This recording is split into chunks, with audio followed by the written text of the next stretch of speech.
Tomorrow we won't beg. Tomorrow we'll just go straight. And I don't want to talk about these issues. We'll talk about these issues anymore.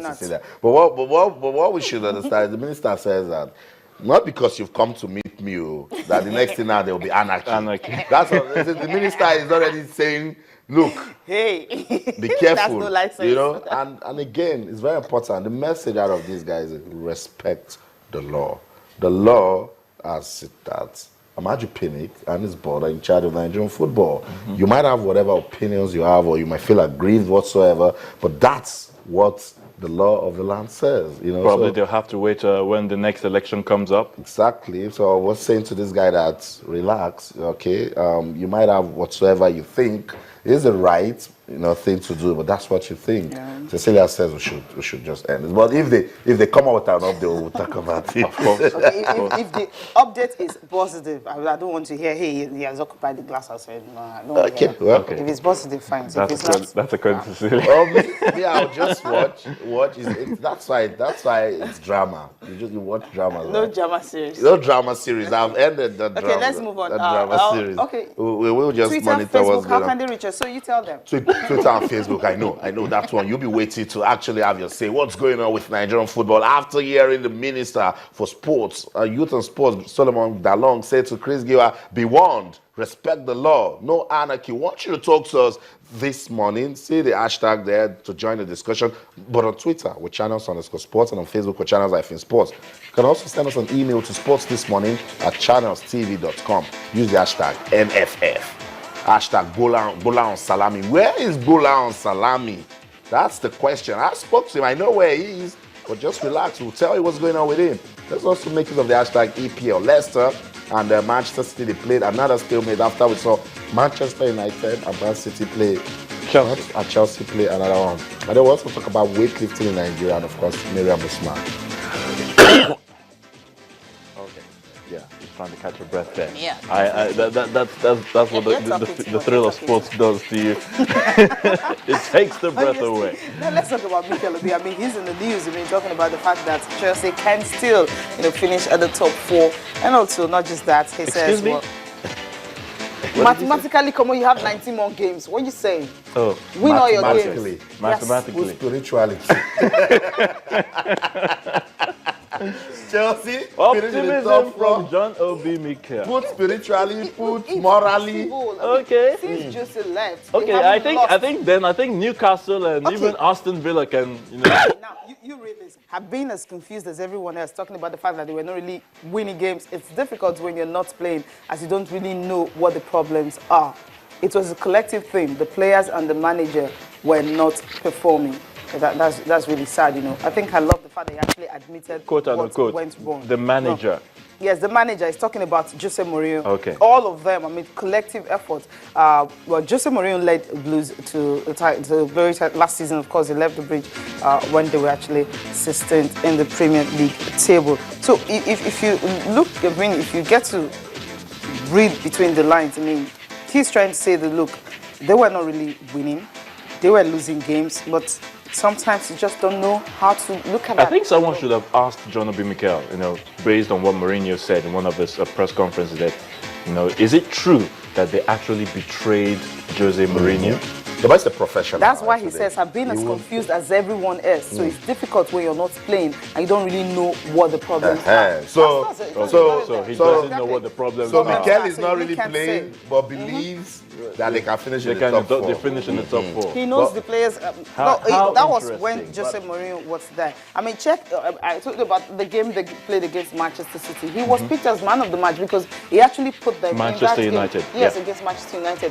So if you look at Mikel, the way he plays, sometimes he said something about Guzman the last time he came and all that. The 6 months, was it for 6 months? When it was roughly 6 months. When he won the FA Cup. Won the FA Cup and also took them to semi-finals of the Champions League. So that tells you that he himself and just John Terry, I think, and Ivanovic are the ones. I think, Ivanovic. Those are the three mains left from that era. You have new players coming in. So I think that trust they have in Hindick, he believes that with that kind of trust, and they haven't lost a game since Jose Mourinho left. The first one was a win over Sunderland. The other one, a draw. A draw. And of course, you have done. So it tells you that, okay, maybe something good is coming out from the bridge this time around. Okay, maybe something good is coming out, but really, they to finish in the top 4, it's a miracle. That would be a big miracle. Then you have to expect the likes of Manchester United, Tottenham. I mean, look at all the clubs above Chelsea to start dropping points from now till the end of the season. Tweeted at us that for Chelsea to make it to the Champions League, angels need to play for them. This is football fans are just crazy. But I think why you guys mean? Mikel Obi's statement is being blown out. He says that he believes the atmosphere at Chelsea has It's calm now. Yeah, it's calm, no tension. They now understand what it means to get back to winning ways and all of that. But my word for John Mikel Obi is you need to get more playing time. More playing time, You need to, be part of. Against Manchester Yeah, you need United, to be part of the team. You need to be part of the team. To actually come out. But he's a member of the team. But let's just hope that. For Mikel I mean, he's a senior player, so he should be the one, talking to the younger ones or the new players, quote unquote. To really, let's fight, guys, let's fight. I've been here for long enough. I know what it is to win trophies and all of that. So, I mean, rallying cry. You still have John Terry there.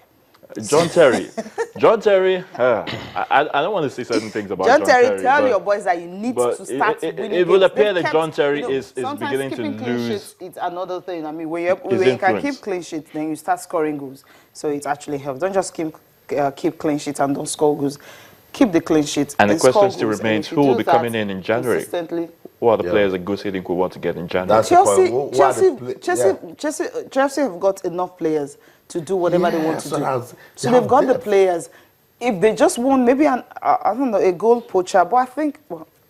But I think they need one more striker, a top quality striker. Like Remy in January, because I think he's frustrated and might eventually, leave the club. But for Chelsea, they need to start making good use of their players. They have enough options. Because you don't want to join Chelsea if you're a top player? Look, no, you know you might not play the Champions League. Okay, wait, Austin, hold on. If the money is right, I'll go. But you think about your career, and that's why I want our producer to. Okay, well, we'll get back to that Gola and Salami talk after this one. Let's talk about weightlifting in Nigeria. Weightlifting has done so well for the country. We won medals at the Commonwealth Games and actually did win more medals at the African Games in Congo, Brazzaville. One of the names that popped to mind when you talk about weightlifting in Nigeria is Maryam Usman, plus 71 kg. She's a heavyweight weightlifter. She's done so well for this country. Maryam Usman joins us now live from Kaduna to talk about weightlifting performances actually in 2015 and the prospects for 2016. Good morning, Maryam, and welcome to the show. Hi, good morning. Okay, we're talking about weightlifting in the country. For 2015, what's the story for weightlifting in Nigeria? Hello? Hello, Maryam. Yeah. From your perspective, what's the story for weightlifting in Nigeria in 2015?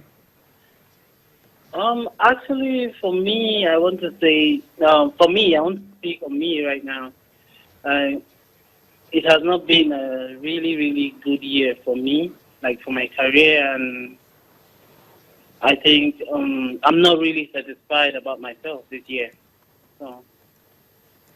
Why did you say that? Is it because of the silver medal you got at the Commonwealth at the African Games in Congo?